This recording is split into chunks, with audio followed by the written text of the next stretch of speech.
Patricio at Jerome J. Morales naman sa Sport Galang. Oops! Kalusugan naman ang ating ingatan sa Klinika On Air with Dr. Edwin Bien, Dr. Ray Salinel Jr. at Dr. Charlie Mendez. At siyempre, kailangan din nating maghanda sa anumang oras ng kalamidad. Matutong maging alerto at laging handa kay Disaster Guru Martin Aguda Jr. sa programang Handa Pinas tuwing Biyernes alas 6 hanggang alas 7 ng gabi. Susundan muli ng mga programang sa telebisyon nyo masasaksihan. Payong Legal kasama sina Attorney Peter Castillo, Attorney Jomar Castillo at Attorney Nat Arojado.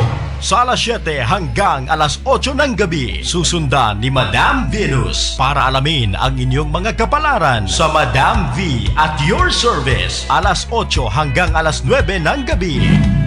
Nagseseksihan namang mga kababaihan ang inyong makakasama sa The Batchmates, Lunes at Miyerkules tuwing alas 9 hanggang alas 10 ng gabi. Martes at Huwebes naman ang mga grupo ng magagaling na litratista ng ating bansa sa litrato ng bawat Pilipino. Kasama si ex-PBB housemate Cassie Austria with Litrato Philippines co-hosts. Biyernes naman ang Buhay Modelo kasama si FHM model China Roses. Sa ganap na alas 10 ng gabi hanggang alas 12 ng hating gabi, makakasama ang mga naggagwapuhang mga hosts para sa mga kalalakihan sa programang Yo Bro! Kasama sina Tolitz Rapido Laurenio at Fred B. Kumpleto na ang Lunes hanggang Biyernes mo mula alas 5 ng umaga hanggang alas 12 ng hating gabi. Saan ka pa? Hatid sa inyo ng A-Tri-Media Pro Incorporated at A-Tri-Media Broadcasting Network, ang himpilan ng bawat Pilipino. Magandang umaga. Congratulations. Tagahanga mo kami. Hindi mo lang nakukuha. Matagal na kami nakikinig sa'yo. Kasi magandang programa mo. Bukod sa mayroong tinatalakay na tama sa bayan, mayroong humor. At saka bilib ako sa'yo. Kasi nung minsan, parang nagagalit yung babae sa'yo, pero hindi mo pinatulang, cool ka lang. Ang ganda ka, tinan mo ka ako yung si Percy ka ako, magaling talaga. Talagang kaka ako, maganda ka makiharap sa tao. Congratulations, babati lang ako sa'yo at more power. Keep it up. Mga pangunahing balita at impormasyon na dapat ninyong malaman, mga kabulukan, pasisingawin at isisiwalat sa Lapid Fire. Makabuluhan at makatotohanang komentaryo para sa kapakanan ng bayan. Ihahatid sa inyo ni Percy Lapid, Lunes hanggang Biyernes, alas 9 hanggang alas 10 ng umaga. Samahan si Percy Lapid sa Lapid Fire. Impormasyon at mga issues may kinalaman sa bayan. 810. Hatid sa inyo ng A-Tri-Media Broadcasting Network. Balita, impormasyon at mga isyong may kinalaman sa bayan, lahat isisiwalat ng walang takot, lilinawin, hihimay-himayin, matapang, ngunit malalim at makatotohanang komentaryo sa Lapid Fire. Lapid Fire, kasama si Percy Lapid.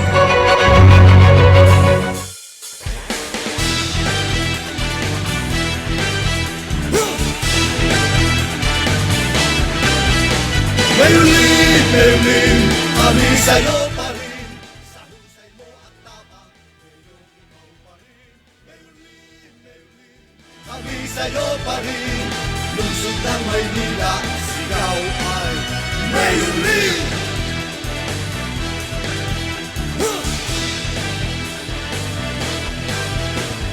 May paninindigan, lider na matapat, walang pinapanigan, mahina't malakas. Lungsod ng Maynila, di ka mababahala. Ang ekonomiya ay pinasisigla. Kampiyon ng serbisyo sa mahihirap na tao, tulad ng hospital at mga gamot. Libre ang pag-aaral hanggang kolehiyo. Basta't kay Mayor Lim, bayan ang panalo.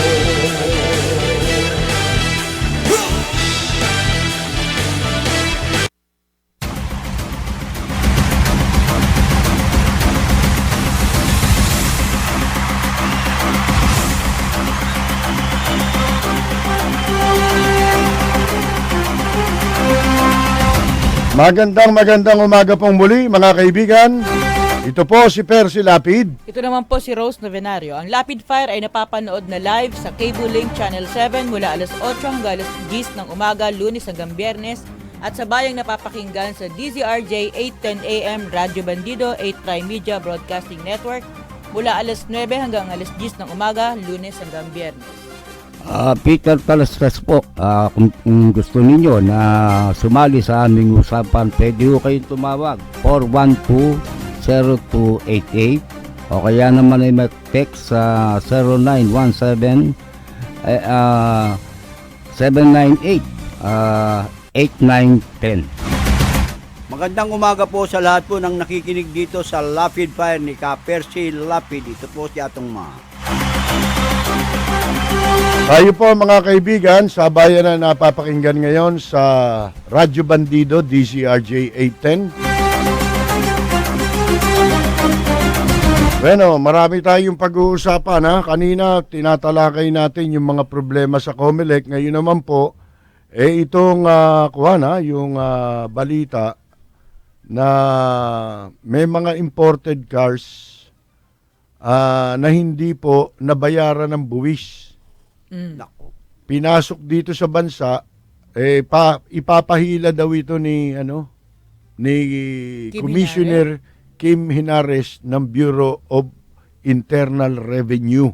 At nandyan din po, pag-uusapan natin ngayong umaga, ito pong tungkol sa paliwanag ni Justice Carpio kung bakit hindi po kwalipikado si Grace po na makatakbo. At mabigat ang sinabi ni Justice Carpio. Ang sabi niya po mga kaibigan ginagawang katatawanan itong ating eleksyon dahil po sa mga pumabor na si Grace po makatakbo bilang presidente. Isipin ninyo yan, ginagawang katatawanan. At si Grace po raw, ayon kay Carpio, nuisance candidate. Uy. Oh, sang-ayon sa batas. At isa pa sa pag-uusapan din ho natin itong tungkol sa yung executive ng bangko na Branch manager, branch manager, yung babae. si Digito. Nagtangka itong umalis ng bansa kamakailan pero hinold po ito sa airport. Huli. At tila ngayon naglalanggas itong mga executive ng bangko, pati na yung mga akusado, mukhang nagkaroon ng alyansa Laban. para idiin itong babae. Oo. Itong branch manager, kawawa po ito mga kaibigan. Samantalang siya ay sumunod lamang gaya ng sinabi niya nung nakaraang linggo, hindi ba? Na lahat ng kanyang ginawa kalakaran na nung bangko ng RCBC. Ngayon po, dahil sa sinabi niyang yan, magkakaroon ng investigasyon. At siyempre, mabubulatlat kung ano-ano po yung mga ibang transaksyon na kamukha nito na nangyari dun sa bangko na yun. Mamaya yata yun sa Senado o bukas? Bukas pa yan. Abangan ninyo yan kasi maganda po yan. May batas tayo na kapag ka ang deposito umabot sa 500,000 piso pataas, subject na yan ng AMLAC. ng AMLAC. Dapat i-report na ng bangko sa AMLAC. Oo, pwede ka ng tugay-gayan. Pwede ka na pong imbestigahan. O kaya tiktikan ng Anti-Money Laundering Council. Isipin niyo, 500,000 lang. Ang pinag-uusapan natin sa iskandalong nangyari po sa RCBC yung pagpasok ng halagang umaabot sa 100 milyong 81. pero ito'y 81 bahagi ng 100 milyong dolyar na perang ninakaw. Nakaw ito kasi hinak yung account na yon para ma-divert dito sa Pilipinas sa mula sa bangko ng Bangladesh. Bank of Bangladesh. Mga kaibigan, kaya ito po malaking iskandalo sapagkat papanong nakapasok ito ng nakaligtas, nakalusot sa tungki ng ilong ng AMLAC at saka ng ating Central Bank. Hindi ba? Oo. Papanong hindi nila, kasi na-withdraw itong pera. Nailipat ito, nakuha yung pera sa RCBC pagkatapos ginamit sa kasino at napagpalipat-lipat pa ng mga bangko. O ngayon, paano nangyari yan? At sino itong mga bangko na pinaglipatan ito? Ito'y pera ho ng Bangladesh Ng people of Bangladesh. na ninakaw. May mga kasabwat ditong gumawa niyan, kasama na po yung William Go na dating may-ari ng SNR. At saka yung walang hiyang si Kim Wong na gambling lord na bata ni Enrile, ni Juan Ponce Pilato Enrile. Sino pa? Meron pang mga iba Oo, yung mga na conduit nila. Nagbukas ng account sa pangalan po ni William Sogo, ang middle name So, apelyido'y Go. Yan ang dating may-ari ng SNR. Sinasabi ng abogado nito na sila pa ngayon ang magdidemanda. At ang ididemanda yung manager, Branch manager. yung babae na hinarang sa airport, hindi pinayagang makaalis kasama buong pamilya. Magbabakasyon daw sila sa Japan. Gayong sila kumuha ng clearance mula sa tanggapan ng Senado. Dahil ang Senado ang siya ngayong mag-iimbestiga dito sa kaso. Ngayon, mga kaibigan, mapapansin ninyo ang mga sinasabi na ngayon ng inaakusahan dito na dapat pagpaliwanagin, sila pa ngayon ang nag-aakusa doon sa babae. Na pineki daw nitong babae yung pirma sa pagbubukas ng account nitong William Go. Tinan nyo mga walang niya, sa palagay ba ninyo, ang isang manager maglalakas ng loob na gawin yan?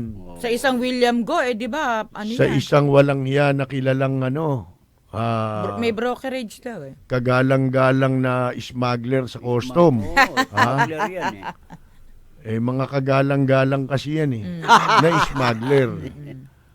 Yan, maglalakas ba ng loob yan malaking depositor ng bangko yan. Malaking kliyente ng bangko yan para gawin niya yan. Pwede niyang gawin yan kamukha nung ginawa sana nung anak ni Bernie Ang. Napilay ang paa pero ang dilihensya at pagnanakaw, pagdating sa pagnanakaw, hindi pilay. Yung paalang niya, pilay. Ngayon, mga kaibigan, pwede yung manggagancho ka ng mga depositor na hindi kilala. Ito'y kilalang tao Unang-una. Pagkatapos, pati yung bank president, balak din siyang idemanda. Sa madalit sabi po, nagkakaisa sila para makalusot dito sa kawalanghiyang ito.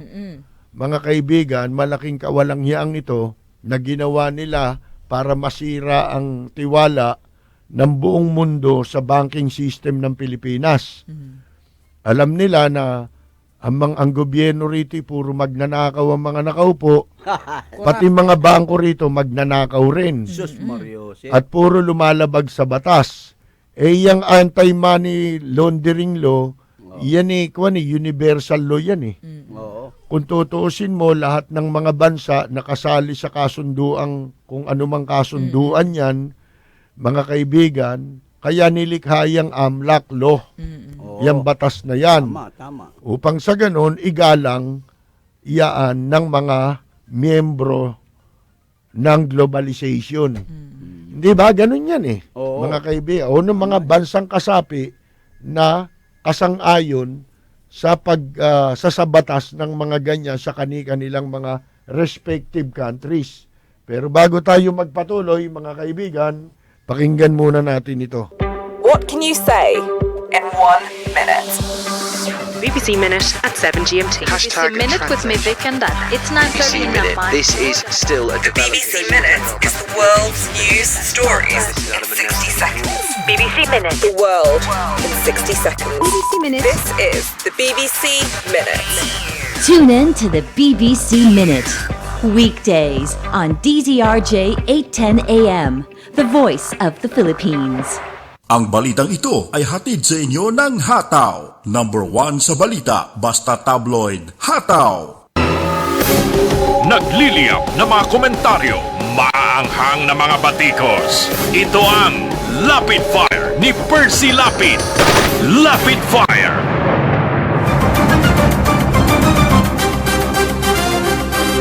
Salamat kay Ma'am Demi Flores at saka doon sa ibang mga nagpapahatid ng kanilang pagbati sa ating pong kaarawan ngayon. Binabati ko rin kasabay ng ating kaarawan si Senator Gringo Hunasan. Siyempre, ka-birthday ko yan eh. Oo nga pala. At saka yung isa sa pinakamatalinong nilalang, patay na yun, si Albert Einstein. Ka-birthday namin yan. Yung artistang si Pinky Amador, ka-birthday namin yan. Ba, kala ninyo ha? Kahit di ako sikat ang ka-birthday ko mga sikat naman, di ba? May ka-birthday din ako mga entertainer na kaibigan natin, si Yula Sotelo, birthday din yan. Si Jun Castro, yung pinakamagaling gumawa ng gitara sa Pilipinas. Ka-birthday ko rin yan. Kaya pag magpapagawa kayo ng gitara, hanapin nyo lang ako. Tuturo ko sa inyo kung saan nyo makikita yung pinakamagaling gumawa ng gitara dito. May gitara kayo. Aayusin niya. Diba, matigas, mataas ang action. Siya po gagawa lahat niyan. Nabasag. Ultimong nabasag na gitara na ibabalik niya sa dati. Ba, galing. Mga kaibigan Wag lang madudurog lahat ng magagaling na gitarista diyan nagpupunta. Si Jun Castro po yung ka-birthday ko yan. Sino pa ba? Marami pang iba Bumabati tayo sa kanila At siyempre, ang sarili ko rin babatiin ko. Narito pagbati natin. Para sa nagdiriwang ng kanilang kaarawan,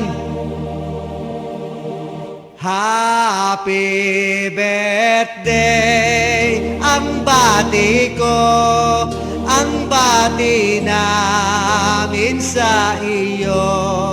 Nawa ay lumigaya ka,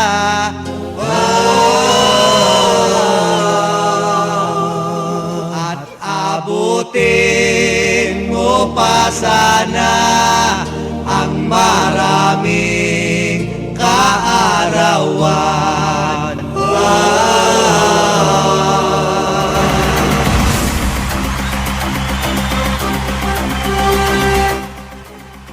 Okay po mga kaibigan, magpapatuloy tayo. Pinag-uusapan natin itong tungkol sa bangko na na-iskandalo po at nabulgar yung pagpasok dito ng ninakaw na pera na nagkakahalaga po ng $100 milyon.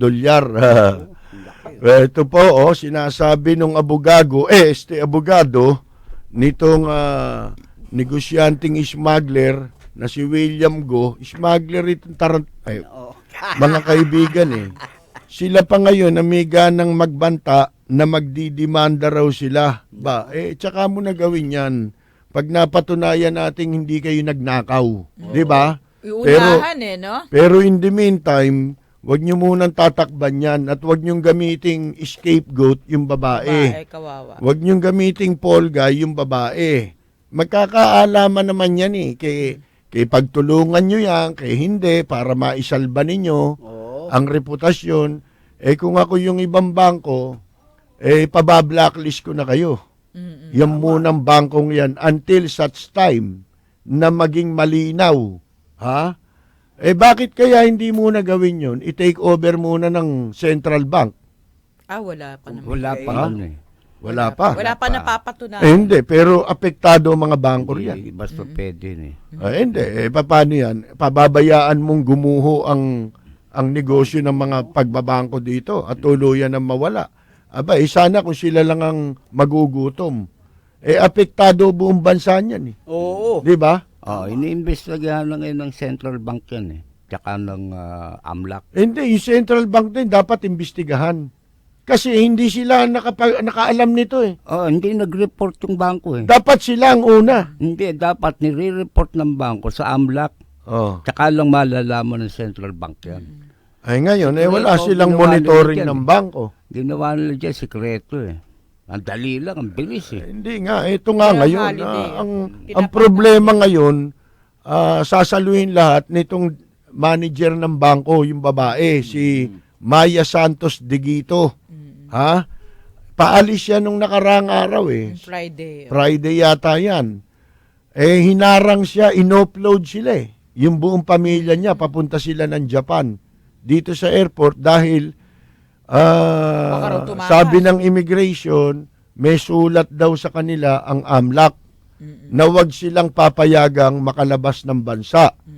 Ngayon, ito namang pamilya ni Digwito, sinasabi nila na nagpaalam siya sa Senado at meron siyang certification. Katunayang nagpaalam siya sa Senado. Ang problema po ngayon, bakit siya in-upload gayong wala namang umiiral na Hold departure. hold departure order na galing sa korte. Yun. Kasi kahit sabihin mo pa na AMLAC ay sumulat, hindi po pwede yan dahil sa batas, ang pwede lamang pigil sa isang pasahero, paalis, yung pong hold departure order. Oo. At yung hold departure order ay ini-issue yung base sa korte. Kung magpapalabas ang korte, doon ibabase ng immigration ang kanilang gagawin.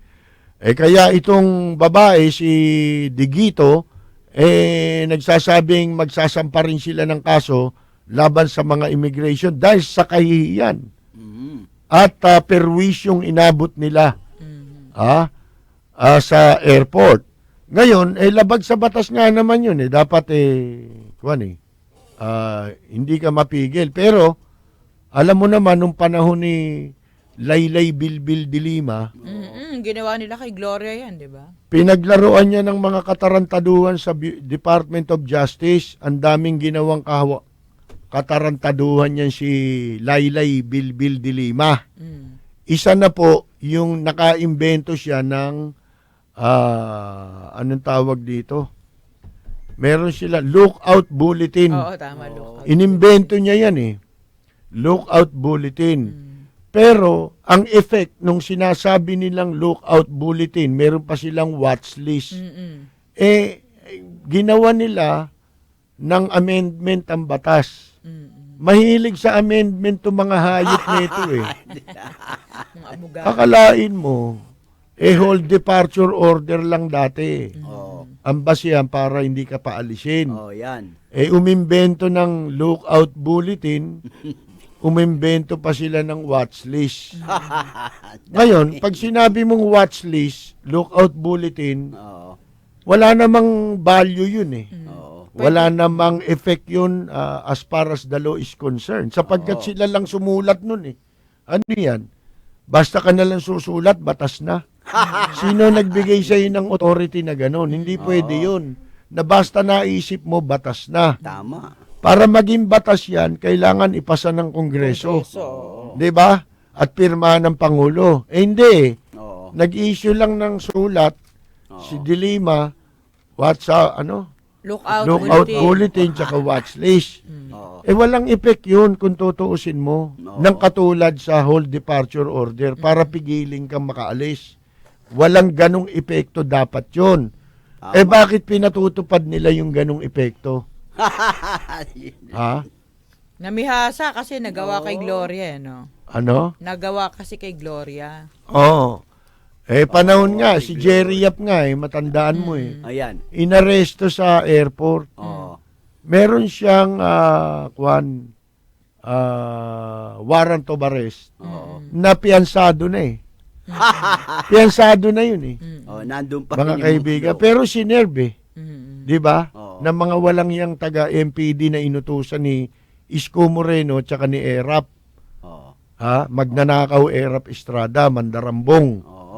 Ngayon, yan po nangyayari yan sa ating bansa kapag yung mga katulad niya sa Immigration, Department of Justice, ayaw nila nang napupuna sila sa media. Ba? Gagamitin nila para iharas ang isang tao, yung kapangyarihan nila, na talaga namang labag sa batas yun, at dapat lang ituloy nung manager yung kanyang demanda. Laban yan. Kaya lang, may papayo natin dito kay Maya Santos Digito, yung branch manager ng RCBC, magpalit ka ng abogado. Delikado ka sa kasalukuyan mong abogadong si... Oo, Topacio. Lahat Si ng Shrek. kasong hinawakan niyan, talo. Si Ferdinand Shrek Topacio. Shrek. Na mukhang tumor. Si Ferdi Topacio mukhang malaking tumor no? Na tumubo. Saan? Ngayon, eto ho Dito kayo, dito mahahalata nyo na itong sila William Go. William Sogo, smuggler, ano ba tawag dyan? Money laundering. Money launderer. Ayan, launderer. Sana laundry tinayo ng animal nito. Coin laundry lang, no? Coin laundry. Ito po ang may-ari ng Century Tex. Kung ano-ano mga pangalan, mga pinagtatatayo ng mga walang yang ito. Si Kimong. Yan ang imbestigahan nyo. Kasi po yan, tiyak ni money laundering yan illegal gambling nga, kasabwat yan Siya nga utak Kung matatandaan nyo yung si Wangbo, yan ang nasa likod ng deportation ni Wangbo. Kasi kakumpetensya niya yun sa pasugalan via internet. Yung online gaming kung tawagin. Yun, sa China yun. Nakabase. China. Nakabase yung ginagawa yung, poker. Meron talagang dealer, mapapanood mo. Dito ka tataya. Pwede mo pampalitan yung dealer kung gusto mo sexy. Gusto mo malaki ang yun ang magdi-dealer ng baraha. Makikita mo, nagdi-dealer. Tumataya ka ngayon sa pamamagitan ng credit card. O kaya, nang bibilin mong, parang kang bumibili ng loan. Chips. O chips, ganon. Dito ka tumataya. Yung pala si Wangbo, meron din ganon. Sa China rin. Kaya pala ang ginawa dyan, iniskandalo nila at minaniobra kung paano nilang mapapatakas o mapapalayas dito sa Pilipinas para masolo ni Kimong ang kahayupan sa online gambling, mga kaibigan. Yan po. Ito naman si Go, ito yung nagbukas ng account. Hindi ba? Ibinukas daw siya ng account nang hindi niya alam o wala siyang permiso. Kwarta yan sabihin mo pang ako walang permiso, bibigyan mo ako ng kwarta, gagawa mo ako ng account, okay sa akin yan. Magkakasalapi ako At ang gagawa pa niya, mga executive ng bangko. Ba't hindi ako papayag? Sipin mo, wala naman akong dinideposito, magkakapera ako. Deposito ka. Sinong Gago may ayaw nun? Ito si William Gago. Dapat ang middle name pala nito, Gago ito ito raw ginamit na bank account niya, ginamit daw ng international syndicate para mailipat yung ninakaw na pera ng hackers mula sa US account ng Bank of Bangladesh. Doon niyang si Istera, ito raw yung pirma niya na nasa record ng RCBC, pinalsipika. Sabihin mo na ako yung manager. Magbubukas ng account itong si Go. Si Go, kilalang tao ito. Smuggler nga ito Kaya kilala yan Di ba? Tama. Mga kaibigan magbubukas ng account. Ipagbubukas ko ng account, hindi ako mapupunan ng bangko. Mga kaibigan, hindi raw nagbukas talaga ito ng account. Sabi po ng kanyang abogado. Diyan po makikita ninyo laglaga na.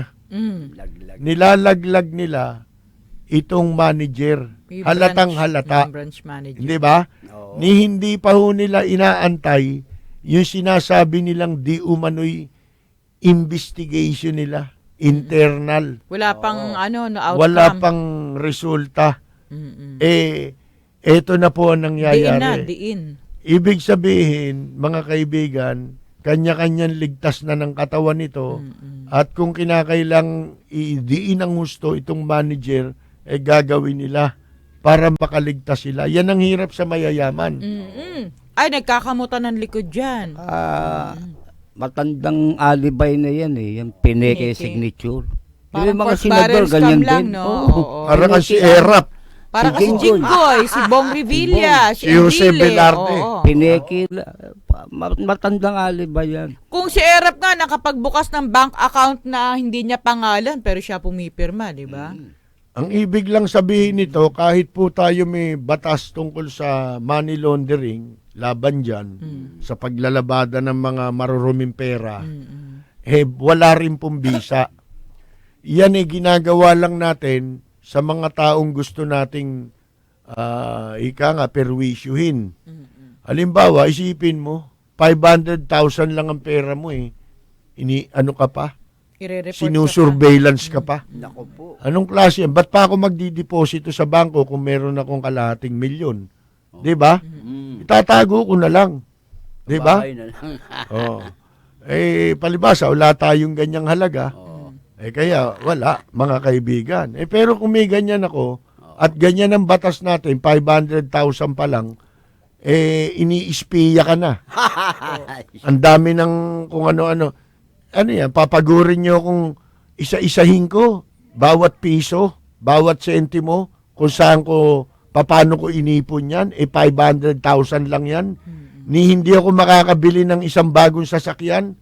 Ha? Oo. Baka sa pag-iisip ko pa lang niya, maubos na yung 500,000 para maipaliwanag ko.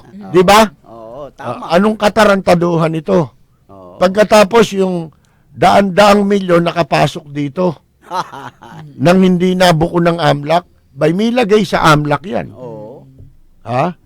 Para kayong yung human trafficking group na international daw just sa Department of Injustice. Wala namang katuturan yan nangingikil din yan doon sa mga nightclub kung saan-saan. Ganun lang po Eto sa Makatwid, lumalabas po ang katotohanan na nayanig sila sa sinabi at ipinagtapat ng bank manager na yan kalakaran. At hindi ko ito papayagan nang walang order sa akin sa itaas. dumaan daw, pag ganyang kalalaking pera, ina-approve na raw yan ng head office bago pa sa kanila Tama. Di paano ngayon yan, mga kaibigan? Ibig sabihin, hindi lamang ito. Maraming beses. Ang dapat nilang ilabas. Marami na yan. Siyempre, may mga kliyente yan kahit na hindi naman ninakaw yung pera sa Bangladesh, dito naman nila ninakaw, pwede rin sila magdeposito dyan. Maraming mga pangyayaring ganyan. Meron ba si ganyan. Binay doon sa RCBC? Alam ko meron Meron siya. Ewan ko lang hindi ko matandaan. Pero isang bangko sa Makati. Ayan po, mga kaibigan. Dito tayo magkakaalaman bukas sa investigasyon ng Senado. Kayo, sinasabihan namin, tutukan nyo, alam nyo kung bakit. Unang-una, matututo tayo. Ha? Meron tayong mapipiga rito. At malalaman natin kung paano nagwawalang hiya ang mayayaman dito sa ating bansa. Ito, mayayaman din itong may hawak nitong $100 million na ito, pero mga walang hiya po ito. Katulad ni William Gago. Balita, impormasyon at mga isyong may kinalaman sa bayan. Lahat isisiwalat ng walang takot. Lilinawin, hihimay-himayin, matapang, ngunit malalim at makatotohanang komentaryo sa Lapid Fire. Lapid Fire. Kasama si Percy Lapid.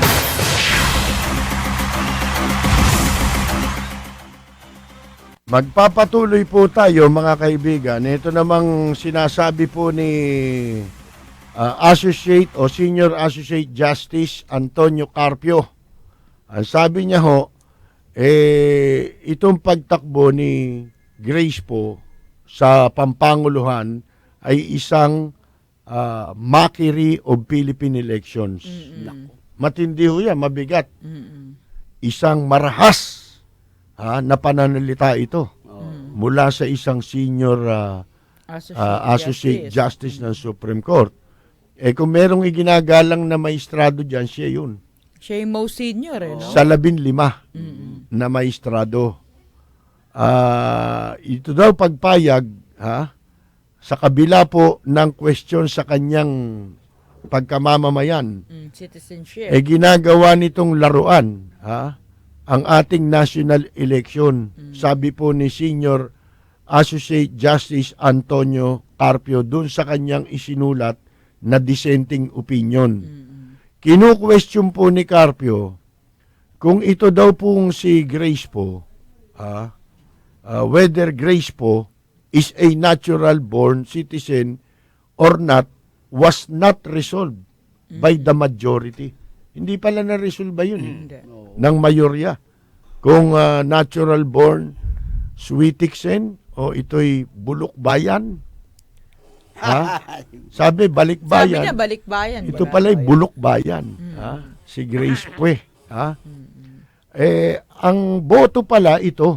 Hindi pala 9-6 Ang boto Sa ano yun? Sa ano yun? Grave abuse ba? Oo, doon lang yun. Oo, Doon binaliktad lang nila yung ano. Sa citizenship, 753. Okay?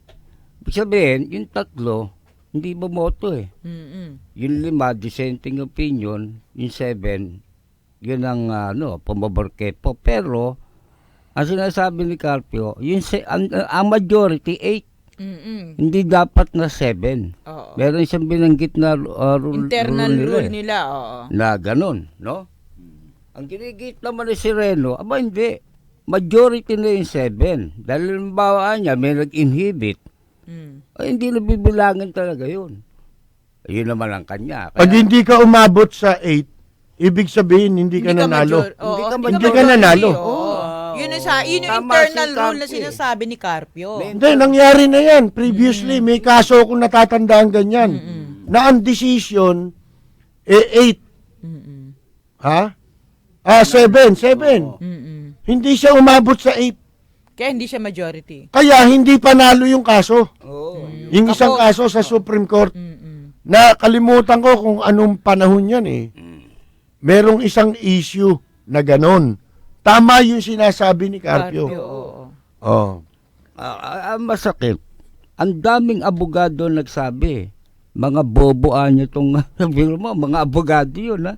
Sinabi yan, bobo Supreme Court Yung major, yung pumayag na makatakbo si Hindi bobo yan. Kurap. Bayad. Kurap yan, kurap. Sa yan stupid decision niya. Kasi ibinasa yung decision sa presumption na yung founding, i-presume mo na yan ay natural born citizen. Possibility ang inano nila. Hindi, ito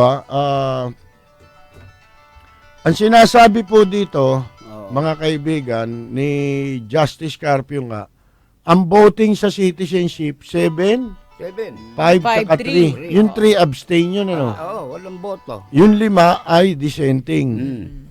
Yung 7 justice, para malaman ninyo, si Chief Justice Lourdes Sereno yun.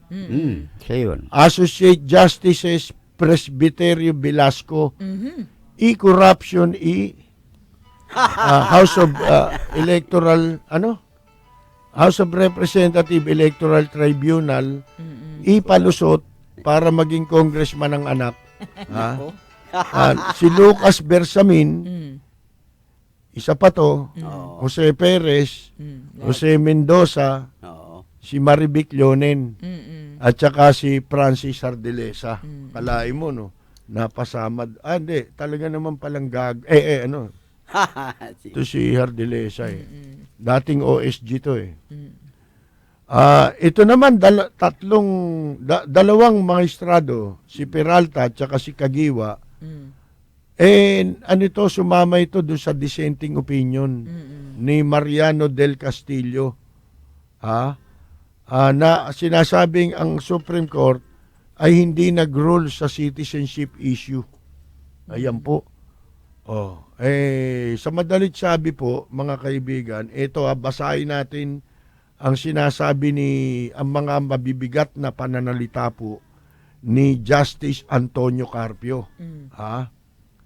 What is clear and undeniable is that there is no majority of this court that holds that petitioner Mary Grace Natividad Polla Manzares is a natural-born Filipino citizen. Walang nagsasabi niya. Na majority. Na majority. Dito sa Supreme Court. Na itong si Mary Grace po ay isang natural-born Filipino citizen.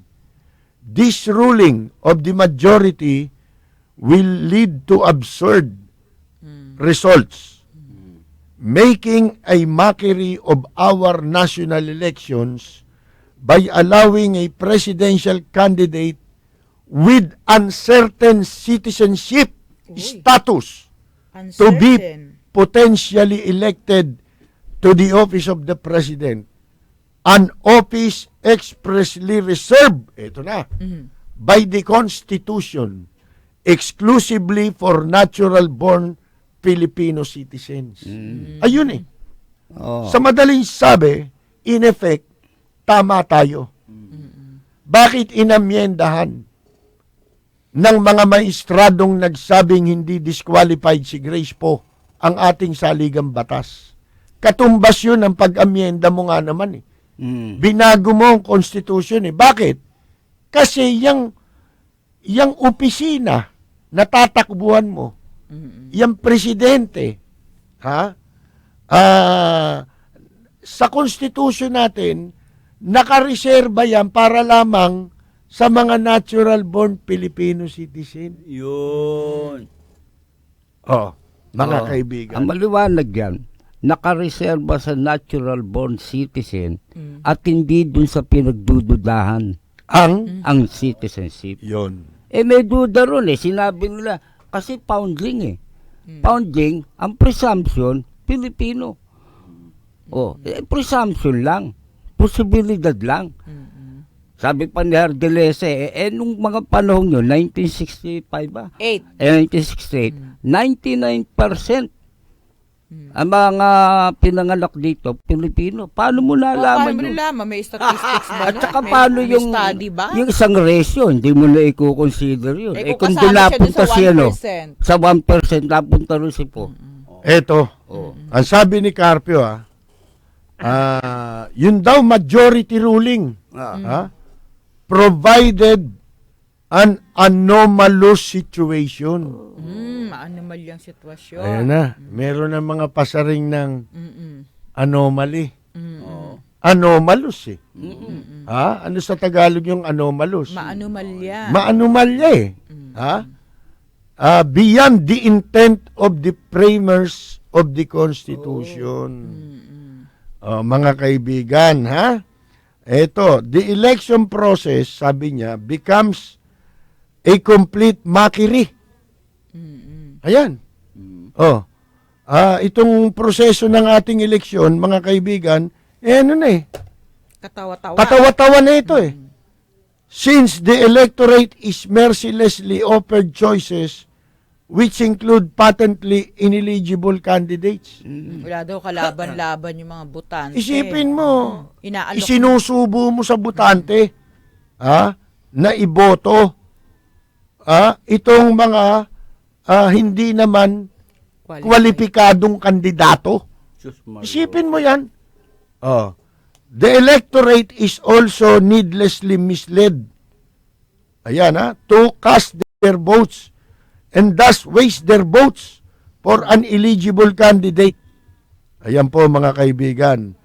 Ayan Hindi lang yun, pati ang mga botante ay kanilang tinuturuan na bumoto dun sa mga hindi kwalipikadong kandidato para sayangin mo yung boto ng mga tao, ng mga botante.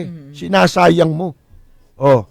Na hindi mapunta dun sa mga kwalipikadong kandidato. Hindi ba? Tama. Doon na pupunta sa mga hindi kwalipikado.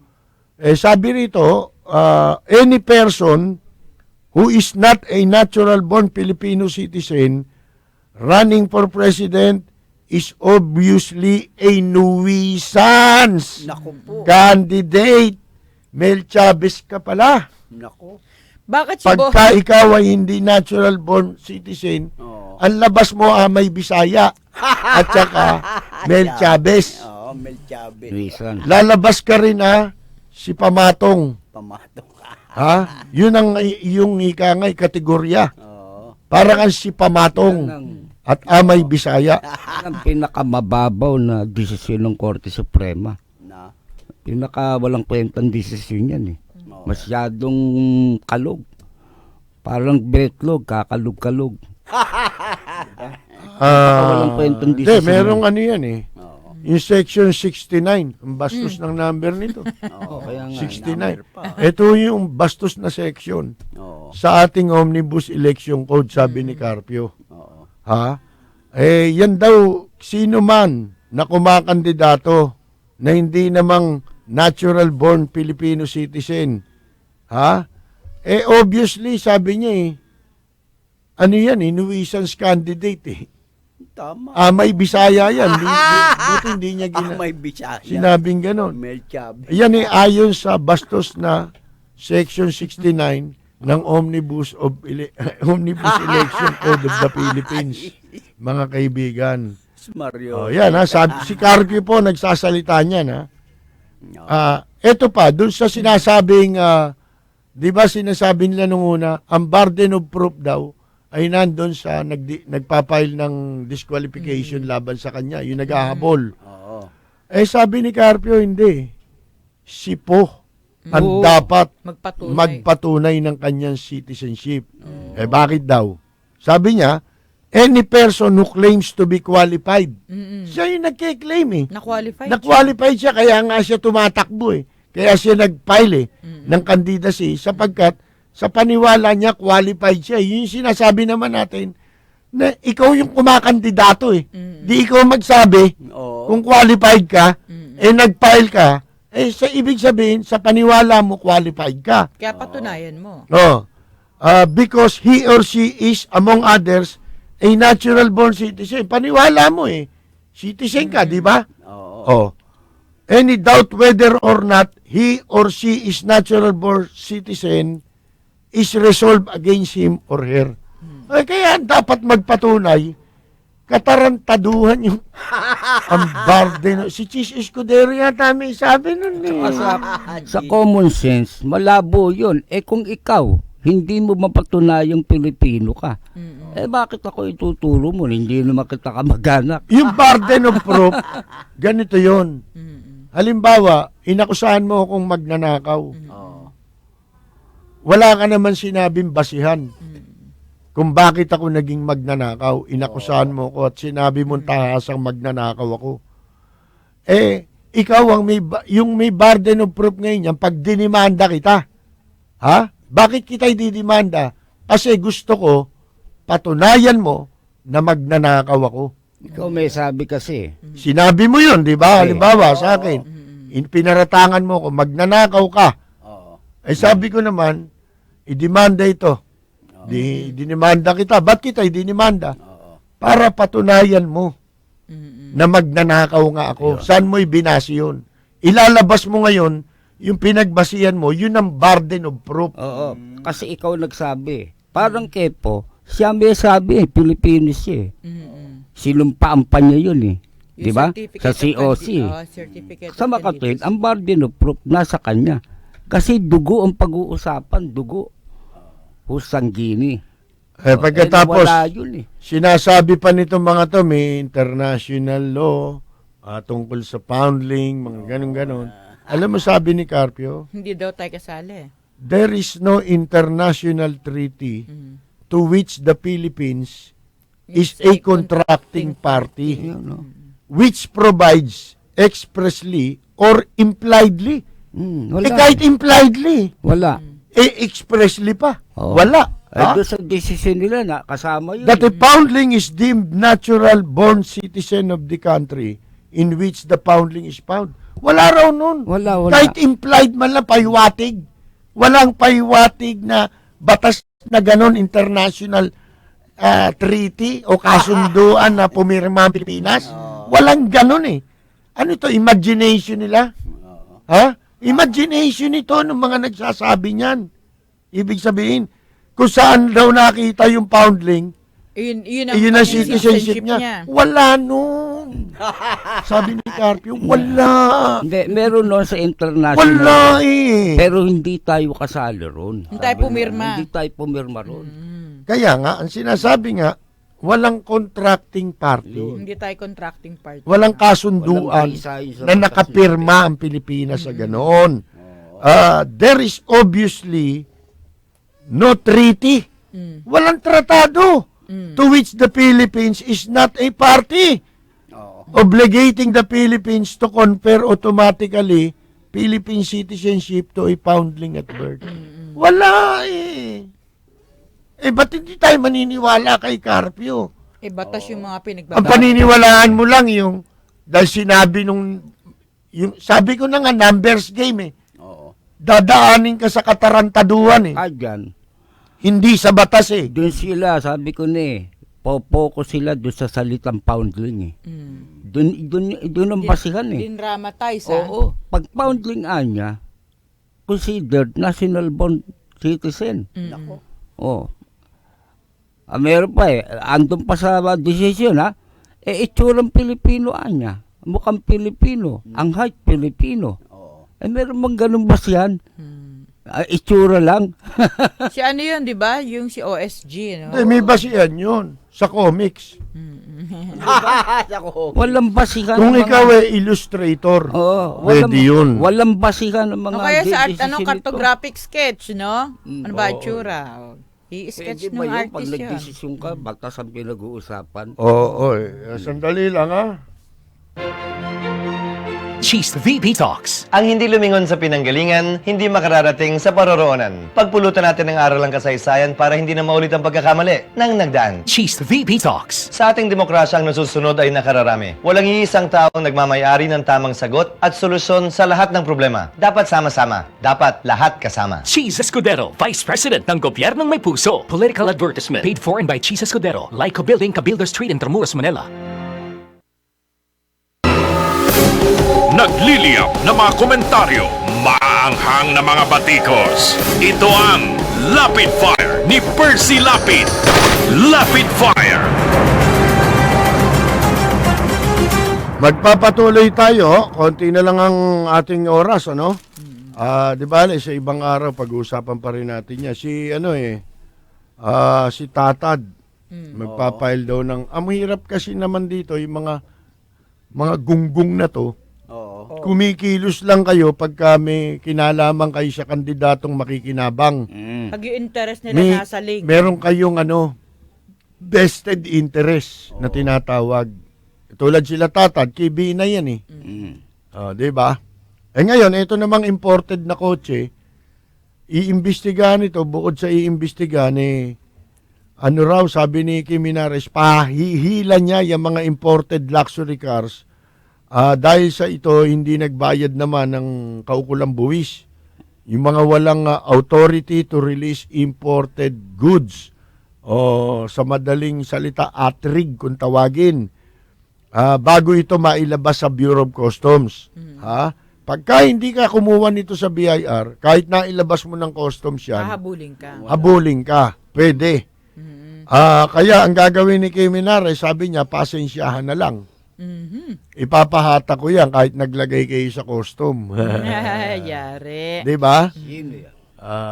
Ngayon, mga kaibigan, bahala sila. Ngayon ang gusto ko mahila dyan, yung mga nakapilang UB Express sa illegal terminal ni Bruham Burikak. Ito, may balita rito Pag Ano raw? titinda raw sa bangketa, gagawin ng krimen ng solo, no? Pati Oo. yung paglalatag ng illegal transport terminal. Oo. Ano, no? Oo, no? tama. May panukalang batas Mm-mm. na ito si Representative Evelina Escudero. Yung pagtitinda sa bangketa, tsaka yung illegal terminal, gagawing isang Krimen. krimen. Oo. Hindi, krimen naman yan eh. Meron na mga Gusto niya ordinansa. specific. Maging specific. Ordinansa yung gagawin Hindi, niya. batas. Oh, pero meron ng batas yan eh. Hindi ba? Kaya nga tawag dyan, illegal vendor. Di ba? Illegal terminal. Kasi nga illegal eh. Yung ang vendor kasi, dinuli mo, hindi mo lang pwede ikulong yan eh. Pagmumultahin mo lang. Walang batas na sabi ko, dito makukulong ka na. May parusa. Bakit na ipapatupad sa ibang lugar? Ba't sa Maynila hindi? Yun ang tanong. Hindi ba? May lagay. Pagka gusto ng batas, pwede. Pero wala na tayong oras mga kaibigan eh. Sayang si Karering, may tawag pa naman sa atin sa telepono. Kaya lang wala na po Karering, bukas na po tayo.